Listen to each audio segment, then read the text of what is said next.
Hi there, my name is Farah and welcome to my channel where tonight I will be reviewing 90 Day Fiancé. Before the 90 days, honey, we're talking season 3 and it's episode 10. Hi! Straight up, I am doing a comedy show in Laverne, California on Saturday, and it's going to have me, comics, Dean, Tarek's brother, and Annie and David. Annie, star of Pillow Talk, and all of them on this dumbass show we've been watching called 90 Day Fiancé. There's gonna be surprise guests. I can't say who they are, but if I were you, I'd come. Not just for me, but also me. Okay, first couple is Darcy and Tom. Darcy and Stacy are picking up just where they left off, which is fighting at each other's throats. How they even can tell their throats apart, I don't know. They're dressed the exact same. Kind of like hot, sexy biker Terminator girls. I mean, it is like leather hats, the exact same extensions, and the exact same status and state of extensions, which are rough. When those girls come down in that lobby, their hair and texture stops here, and then there is just feet and feet and feet of Barbie hair underneath. I don't understand how to use extensions, obviously, because often they look just the worst and the trashiest. And I don't blame the Silva sisters, because if, like, Britney's extensions always look crazy. The Kardashians always look on point. Whoever do their hair, like extension-wise, I could never tell a Kardashian wearing an extension. Like, it's crazy. I don't know if it's because of the dark hair. I don't know if it's because they have billions of dollars and they're just better at it. Like, you guys tell me and tell me what's up. And also, should I get extensions? I want one of those like halo pieces that go around and just like sit there, you know, like in the mall kiosks you would see. Mall kiosks. Anyway, so Stacy and Darcy are just sitting in this lobby, and Stacy is just like, listen, this whole trip was your fault. Like, if you didn't get proposed to, that's on you. Everything that happened, that's on you. Your attitude, I didn't do anything. I was perfect and in love with my boo, and you were trash. And Darcy's like sitting there seething because she can't even say anything, because now she's gotten in trouble by everyone on this trip. Tom, Florian or whatever, Tom, who's like, it's all your fault. Like, it's you. And Stacy's just sitting there like, yeah, it's you. Like my hat. So finally Darcy and Tom leave them, and they're in the car, and Darcy like apologizes and Tom is like chastising her, but at the same time we finally get like some warmth from Tom, who like manages to touch her hand. I mean, when they say the English are cold, Jesus Christ. They're going to Nottingham, and he, you know, is like, I don't want you to do that in front of my sister. Meanwhile, like, your sister's goddamn Kate Middleton? I mean, come on. I get that Darcy's crazy, but like, that he's like, curb yourself in front of my sister, Meghan Markle herself. Come on. Okay, so he also reveals that he has rented an Airbnb, you know, one of his famous Airbnbs, because he doesn't want her to stay at his house. He lives like either close to, or his sister's in the same area or whatever, and that's the reason why.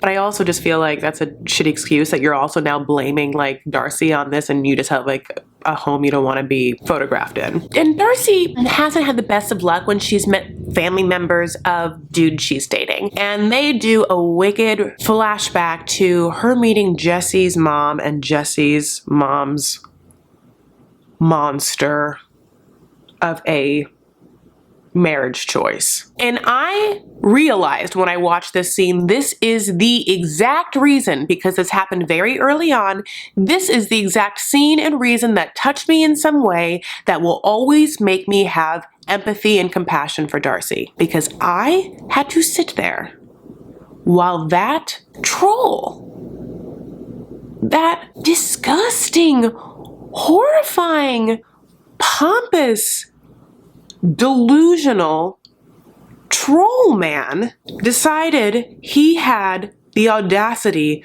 to comment on a woman's looks at all, much less Darcy, to tell Darcy that she was in a different league looks-wise than someone else. That man did. And my whole life, it has angered me, and it has, like, to the bone, made me passionately upset and riled up when men think they're entitled to comment on a woman's appearance. To them, period. But when you look like that, are you f***ing insane? Are you insane. What the fuck is what? So that's my inner monologue, and that's how angry I am. I need to express that because literally, like, I could, I'm very upset about it. And because of that, I will always be like, let Darcy do her thing. She has just taken so much abuse. She tries and tries, and she messes up and messes up, and she has anxiety, and she wants to be pretty, and she wants to be young, and she wants to be loved and all, but she goes about it in horrible ways, and she's really romantic, and she's a fucking drunk, and she has horrible style, and I get all of it. I mean, I see the vulnerability in her. It's why she's a great reality character. I see the vulnerability in Angela. It's why they're my favorite. But he's rented a cottage. It's super cute. He's gonna make a fire. And then in the confessional, we see them also be warm. And for the first time, you're like, wait, were they even together during the tell-all? Because in the beginning of the series, I would have been like, they're already broken up for sure. They're not gonna make it to the tell-all. That was the first time in a confessional they showed any warmth in them together. And I was like, oh shit, they hardly ever show them together in confessionals. So we have to wait until the whole end of the episode to finally get the scene with Darcy and Tom and Tom's sister's dude. Whoever Tom's sister's dude is someone that is not going to make an imprint in my mind because he's frequently in the exact same shot as Tom's sister. Tom's sister's blush is the first person in the picture, then Tom's sister.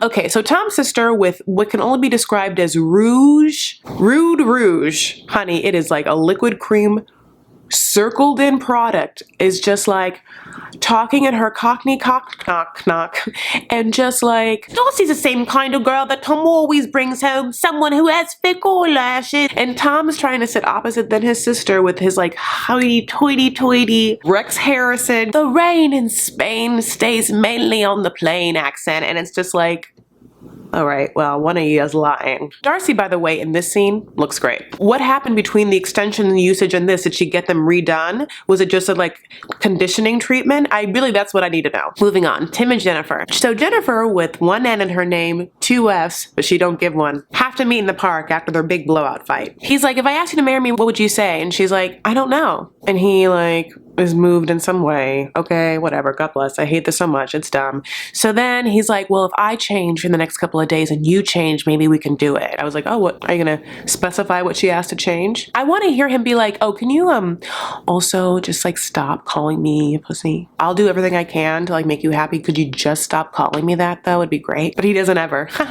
He does take her shopping though, and Violetta, honey, is just hanging on him, and she's like, ugh, give me these goddamn military dog tags. You weren't in this. This is dumb. Then he buys her a cute, not Violetta, but he buys Violetta's mom a really pretty red jumpsuit, and Violetta is just taking those bags and on the run, honey. She's just like, Mom, this is all we're gonna get out of this one. Take this one and go. Meet me at grandma's house. Meet me at Abuela's house, honey. I gotta cut off some balls. So then they FaceTime Veronica / Chloe. And it's a little icy. Hi, nice to meet you. Yeah, it's good to meet you. Cause yeah, it's what is your relationship? Well, I'll tell you what our relationship is. It's one where I feel totally okay asking you guys if you've boned. First time I'm meeting you on FaceTime? Well, it's really crazy for you to have the audacity to ask that. Am I the only person I keep saying audacity? I'm everyone's manners shocks the hell out of me. But in this situation, I'm not really though, because as we've seen, no one respects Timothy. They can say whatever they want to Tim and whoever he decides to be with and whoever decides to be with him. It's that mentality, I think. Moving on. I refuse to talk about Caesar. I just can't, so nope, I'm cool. Thanks. I'm gonna take this one out. I'm bowing out, tapping out. Bye. I gotta go to Hot Pilates. So Akini. Okay, this picks up right after dinner at Carnivore. He's taking her home. She's mildly wobbly. He lays her down in that one bed in the bedroom with 2 beds, and he wakes her up with a beautiful glass of water in the morning.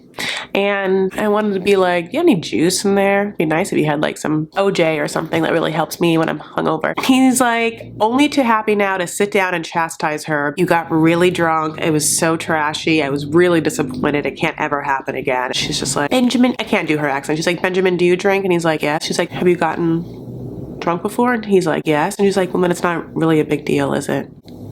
She says it so dryly. I loved it.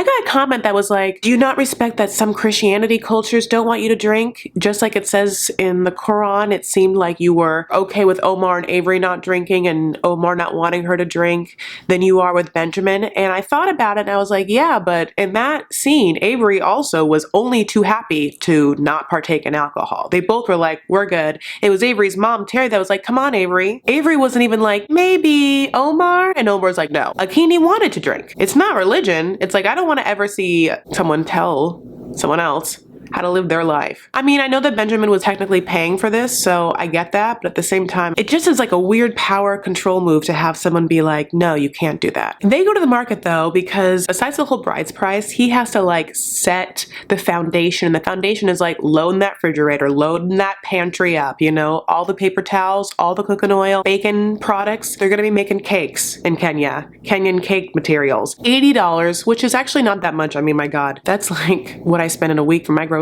and this would feed like a huge family for a month. They get like a guy in a scooter to bring it. Amazon Prime it right there, honey. Kenya Prime. But he also finally is like, can you just lay it all out, exactly what's gonna happen, A to Z, just go down the list. What is it? And she's like, okay, you're gonna get to my house, you're gonna make small talk, you're gonna sit down, and then you're gonna make sure my dad's in a good mood. You're gonna do that by making him eat. He's gonna eat so much until he's full, and then you're going to, if you can, get him to drink. But I guess not, because you're an asshole. Anyway, yeah, can you tell my dad about, you know, the fact that you'll pay everything, and then, and only then, I'll get a call. See, I won't be there. I'll be off with Colleen, hopefully, hanging out with my sisters and Colleen. We're braiding hair, we're doing nails, and I'll get a little text sidekick from my bro Fidel, who's like, yes or no, thumbs up, thumbs down. By the way, thumbs it up. Anyway, that's what's happening. Oh, one more thing. If they agree to the bride price, it's done. And he's like, it's done what? She's like, no, it's done. He's like, she's like, husband and wife.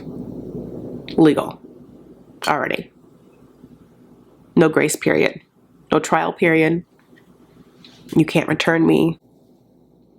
This is very hard for Benjamin to take. He did not know this. So suddenly his world is getting real. And so he calls Desiree and he's like really emotional. And he's like, what the hell do I do? And she's like, don't do it, I guess. I don't think he's gonna make that choice. I can't imagine making such a big decision. Benjamin has responsibilities. He has a child. We'll just see what happens. Okay, next up, Angela. So Angela FaceTimes Skylar, honey. She's on a mission for an egg. Angela looks good in this opening shot. She has curly hair, it's like defined curls, thick, wavy. She's like, Skylar, hi, I'm here with Michael. We've been fighting a bit, but it's fine. Michael, come here now. Michael, you got something to ask Skylar? And then poor Michael has to be like, Skylar, can I have your egg? And Skylar's like, no, I'm not having no baby with you, Michael. Like I make Angela's daughter sound like Angela, that makes sense. But then Skylar like goes off. She's like, y'all don't need no baby. You don't need no baby, Michael. And by the way, if you love my mom, you wouldn't ask her to have her baby. You wouldn't ask her to tote no baby because she can't tote no baby. Do you see her? I'm surprised she's walking and talking right now. Michael's like, no, I do want a baby. She's like, look, I'm not gonna give you my egg. That's gonna be my baby. And Andrew's like, no, it'll be my baby. It's my DNA. And then Skylar's like, no, it's my baby. Your egg made me with, remember, my dad, whoever he is. Can you imagine? That's in my DNA. Then my DNA would go with Michael. So Michael is gonna have a kid with you, your baby daddy, and me. No, I'm cool. So next scene, Angela comes in, honey, looking like Joseph in the Amazing Technicolor Dreamcoat. Go, Angela, you know what they say. Hang on now, Angela, you'll make it someday. Shalala, Angela, you're doing fine. You and your dreamcoat ahead of your time.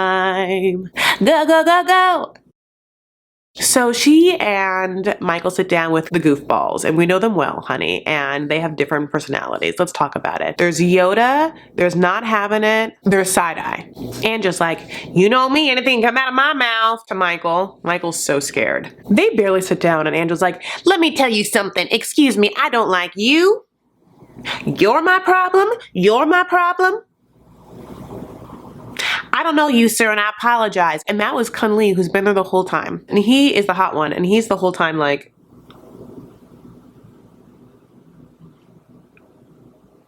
he barely talks. These dudes are like, you cannot be this loud in Africa. She's like, we're not gonna be in Africa. She throws a drink immediately like on them, like it can't even escalate. It's already at a 10. That's why there's like no conversation. So she throws the drink. The middle one, I'm sorry, is like, peace out, I'm not gonna even try. Kunli leaves short after. And then the other friend sits there that's on the side and she's like, you haven't said much because you were listening. And I was like, okay, maybe like they can buckle down, get that immediate blow of energy out and really like get to this. And that dude's like, let's get to what's happening underneath. I think this is not about this. And she's like, I'll tell you what it's not about. Like, I mean, she doesn't even. I thought she was gonna connect, but then she just slaps him in the face with her words and energy. So he just gets up and leaves, honey, and then she needs a drink. And the more tropical, the better. It's a Mai Tai. Get me my Mai Tai, Michael. Okay, up next is Omar. This is a very sad situation, but pretty much what it is like Avery has to leave and Omar's not showing emotion about it. Enough for Avery to feel satisfied and like validated because she's super sad. And he's like, well, I'm a dude and like in my culture, we're not like super cry. But he does bring up like, when are we gonna get this visa happening? And she's like, you're gonna talk about that, but not me leaving? She brings up the fact that people have thought that he's using her. Even though she doesn't think that he's using her sometimes in these moments, it's a question that pops up. And he immediately is like, well, then I'm not gonna move to America. I didn't like this scene because I don't know what's truthful, what's not. He is kind of cold. Of course, he knows that she does want to live in America. So the fact that he's just like, well, maybe I won't move there. It's not gonna be a viable option if he can, because where you live is war torn, as we kept saying. So they cry and then he finally like hugs her and holds her. Okay, that's it. Okay, Rebecca and Zayed. So honey, you know they're driving again, right? I mean, like I made this joke already, but it's like driving Mr. Zayed. That's exactly what she signed up for. She has to pay for it as well. You know, she's just driving, and he's just like, I love you so much. You're so beautiful. So much beauty, so much love is what I have for you. And she's like puttering along. He's like, look over there. She's like, what is that? He's like, Las Vegas. And she's like, what? And he's like, Las Vegas. She's like, oh, yeah.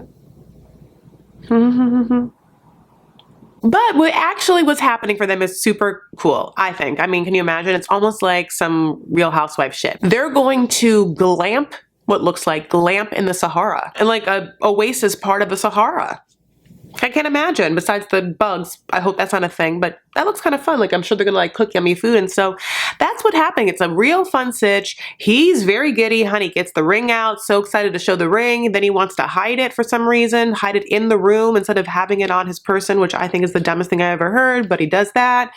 She decides to go have tea, honey. It's tea in a hot glass, which is what the Arabs do. I'm always just like, isn't that hot to touch? Why do you do that? And then off camera in the morning, she's flipping through her phone and she is scrolling and he's like watching her scroll, and then he sees a picture on her phone of her ex, right? And he like blows up to the degree exactly, I'm not quite sure of like how mean or how angry, but it's like very upset. She's upset. And then he's trying to cool down. And it's the whole conversation of like, I'm controlling, I'm jealous. And that the whole time she's been like, I don't want him to be like my ex, controlling and jealous. It's like, well, you did a shitty job of finding someone new, that's on you, but okay, God bless. And so he like roughnecks her and holds her and she's like, hi.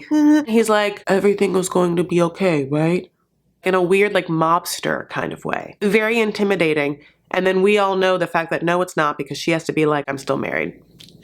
I mean, I don't have to tell you, this is shitty. I hate this. I don't like any of it. It all could go. Anyway, thank you guys so much for being here. Please like and subscribe. Share this video with friends. I love you all so much. Come to this comedy show. You can follow me on Instagram and Twitter. I am at Chris L. Farah. The L is for leave. I gotta leave right now. Anyway, I love you. Take care of yourselves and each other. Stand up for what you believe and make art. Bye.